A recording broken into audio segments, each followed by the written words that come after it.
lanjutkan lagi teman-teman pembahasan di video selanjutnya. Kalau kita sebelumnya membahas mengenai pendustaan terhadap Allah Ar-Rahman, di kesempatan kali ini kita akan membahas mengenai pendustaan terhadap Al-Quran. Di sini dijelaskan juga ya teman-teman bahwasannya bagaimana sikap orang musyrikin terhadap Al-Quran, kemudian kisah dari para nabi juga dijelaskan di sini, dan ada beberapa poin yang akan kita bahas juga di sini. Tapi kita akan tanya langsung nih ke Ustadz Zamakhsyari, sebenarnya pendustaan terhadap Al-Quran, Ustadz, yang dilakukan oleh kaum musyrikin di masa seperti itu, dan mungkin juga di masa sekarang ya kaum musyrikin ya Ustadz, seperti apa? Ya, tentunya di sini kalau kita berbicara tentang pendustaan terhadap Al-Quran, kalau orang kafir mendustakan pada Quran itu wajar. Memang mereka tak beriman. Tapi yang paling menarik adalah di ayat ke-30 Allah Subhanahu wa taala mengabadikan curhatan Nabi Muhammad kepada Allah. Apa curhatan Nabi? Wa qala ar-rasulu ya rabbi inna qaumi ittakhadhu hadzal qur'ana mahjura. Berkata Rasul mengadu kepada Allah, ya Allah, sesungguhnya umatku mengabaikan Al-Quran. Jadi kita yang mengaku umat Al-Quran, kadang-kadang tanpa kita sadari kita ikut dalam proses mendustakan Al-Quran itu sendiri. Nah, kalau kita renungkan ayat ini, Nabi Muhammad sampai mengadu sama Allah, umatku mengabaikan Al-Quran. Imam Ibnul Qayyim menyebutkan ada beberapa bentuk pengabaian Al-Quran yang mungkin terjadi dalam kehidupan kita. Apa saja, yang pertama, ya mengabaikan Quran untuk dibaca. Berapa banyak Al-Quran di rumah sampai berdebu, tak pernah dibuka. Cuma di lemari aja gitu, ya, ya kan? Di masjid pun begitu kadang-kadang. Ya. Yang kedua, mengabaikan Quran untuk dipahami. Mungkin dah ratusan kali khatam, tapi kalau ditanya apa yang kau baca, tak tahu dia sama sekali. Yang ketiga, mengabaikan untuk mendengar Quran ketika dilantunkan. Kadang-kadang sebelum azan itu diputar kaset ngaji di masjid, tapi kita sibuk dengan urusan masing-masing, tak kita dengar. Yang keempat, mengabaikan untuk mengamalkan isi panduan Al-Quran. Yang kelima, mengabaikan untuk menjadikan Al-Quran sebagai sumber kesembuhan. Al-Quran ini kan obat. Sebelum kita cari obat sana sini, cari obatmu dalam Al-Quran. Ya, wa nunazzilu minal Quran ma huwa syifa. Kami turunkan dari sebagian ayat Quran sebagai penyembuh. Ya, termasuklah mengabaikan Al-Quran, mengabaikan untuk menjadikan Al-Quran sebagai acuan hukum dalam kehidupan kita sehari-hari. Ini semua termasuk mengabaikan Quran. Nah, jadi lewat acara ini sebenarnya kita akan berharap, ya mudah-mudahan fenomena mengabaikan Quran ini bisa berkurang. Minimal kita bukalah akses untuk kita ajak sama-sama bertadabur, ya sehingga nanti muncullah komitmen untuk kita amalkan Al-Quran itu dan kita jadikan sebagai sumber kesembuhan kalau kita sakit dan lain sebagainya. Di sini kalau kita melihat, Allah Subhanahu wa taala juga menggambarkan salah satu Al-Quran ini istimewanya apa? Berbeda dengan kitab-kitab suci sebelumnya, Quran itu tidak diturunkan sekaligus, tapi diturunkan ayat per ayat secara bertahap hingga kemudian sampai kepada kita. Kalau dilihat bagaimana Taurat turun kepada Musa, langsung sekaligus. Daud menerima Zabur sekaligus. Isa mendapatkan Injil sekaligus, tapi Quran enggak. Itulah istimewanya, Ustaz. Ini istimewanya. Kenapa? Karena setiap ayat yang turun semacam menjawab problematika dan kebutuhan serta pertanyaan yang muncul di tengah masyarakat. Makanya ada beberapa ayat yang punya sebab turunnya ayat. Terjadi satu peristiwa, turun ayat. Ya, kalau kita di beberapa pertemuan lalu cerita tentang surah An-Nur, Aisyah dituduh berzina, turun ayat untuk menjawab. Jadi seakan-akan Quran itu hidup terus karena dia mampu menjawab segala problematika di tengah masyarakat. Nah, begitulah dia. Salah satu hikmah Quran itu tidak diturunkan sekaligus.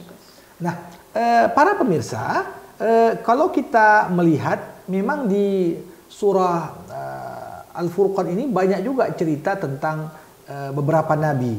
Salah satunya misalnya kalau kita lihat Nabi Musa dan Nabi Harun yang kemudian diutus Allah harus untuk menghadapi Fir'aun. Ya, ada juga cerita tentang Nabi Nuh, ada cerita tentang Nabi Hud, Nabi Saleh, ya, kalau kita melihat di balik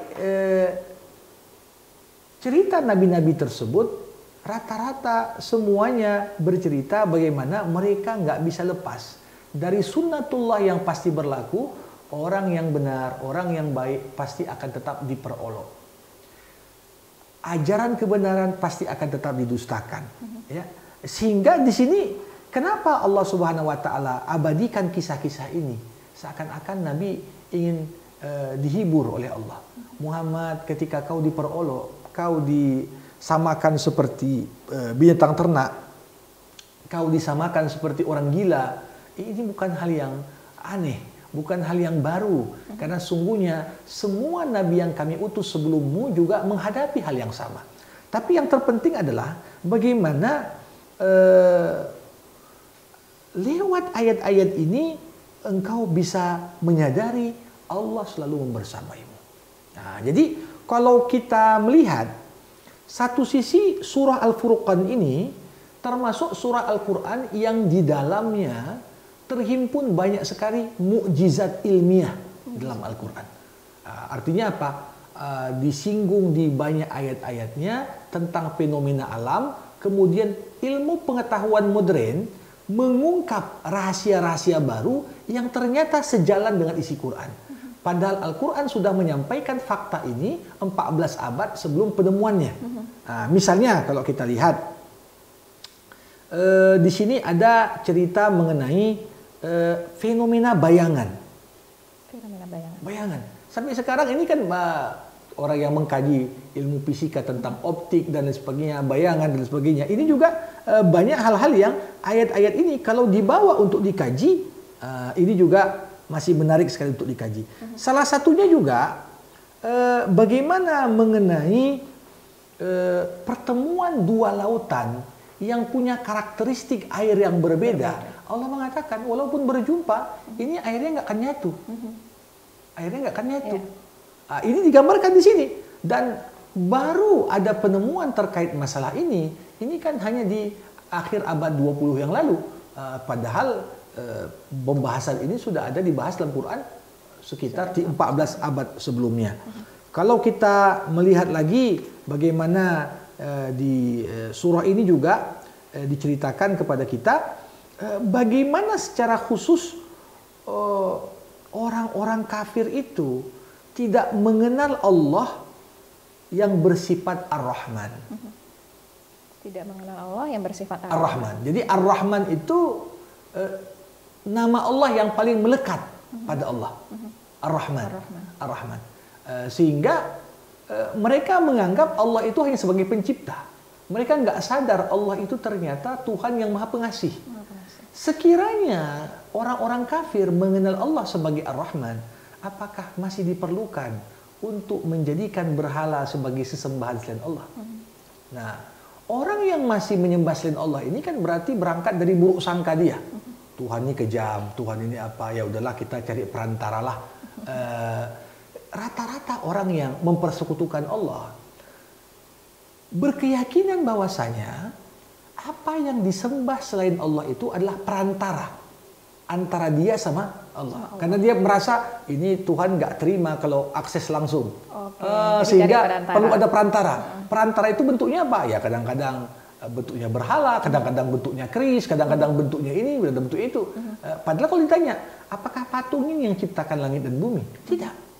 Nah, maka dari itu Allah yang katakan, kenali akulah Ar-Rahman, akulah Maha Pengasih. Seorang yang pengasih nggak perlu ada perantara. Ya, seorang yang penyayang itu justru ingin berhubungan langsung dengan orang yang disayanginya. Jadi ini esensi dari nama Allah Ar-Rahman, yang tentunya nanti juga akan kita lihat di penutup. Mungkin di episode berikutnya sifat-sifat ibadur Rahman, supaya kita bisa mendapatkan keistimewaan sebagai hambanya Allah yang Rahman, apa saja sifat kita, insya Allah akan kita bahas nanti. Oke, nah seperti apa yang kira-kira sahabat Al-Quran ini kita masih penasaran, tapi akan kita bahas ya Ustadz ya, seperti tadi sudah Ustadz sampaikan di episode selanjutnya. Nah teman-teman pastikan tetap terus tonton YouTube channel kita, karena masih akan kita bahas nih seperti apa kisah-kisah selanjutnya. Tetap bersama kita tentunya di Menyelami Rahasia Al-Quran.